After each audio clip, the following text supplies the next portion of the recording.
ဒီဗီဒီယိုကတော့တရုတ်နိုင်ငံပီကျင်းမြို့မှာဖြစ်သွားခဲ့တဲ့အဖြစ်အပျက်တစ်ခုဖြစ်ပါတယ်။တရုတ်နိုင်ငံကဘုံမိပညာရှင်မစ္စတာဖန်ရှောက်ခင်ဟာဆောက်လုပ်ရေးနယ်မြေတစ်ခုအတွင်းမှတ်တမ်းတင်ဗီဒီယိုတစ်ခုကိုရိုက်ကူးနေခဲ့တာဖြစ်ပါတယ်။အဲ့ဒီဆောက်လုပ်ရေးနယ်မြေအတွင်းမှာရှိတဲ့ရေအိုင်တစ်ခုမှာလူတွေဟာမကြာခဏဆိုသလိုသတ္တဝါတစ်ကောင်ကိုတွေ့မြင်ရတယ်လို့သတင်းထွက်ပေါ်နေတာကြောင့်အခုလိုလာရောက်လေ့လာရခြင်းဖြစ်ပါတယ်။ဟုတ်ကဲ့သူဟာအခုလိုနာမည်ကြီးနေတဲ့ရေအိုင်ကိုအသေးရှာဂယူးဆိုင်ပြီးဗီဒီယိုမှတ်တမ်းရိုက်ကူးထားလိုက်ရှင်မှာတော့ထူးဆန်းတဲ့သတ္တဝါတစ်ကောင်ဟာရုတ်တရက်ထွက်ပေါ်လာခဲ့ပါတယ်ခင်ဗျာ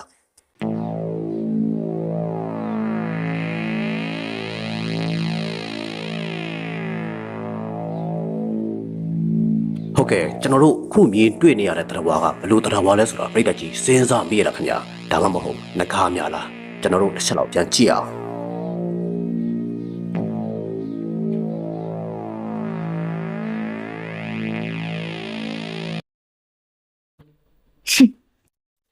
လူလေ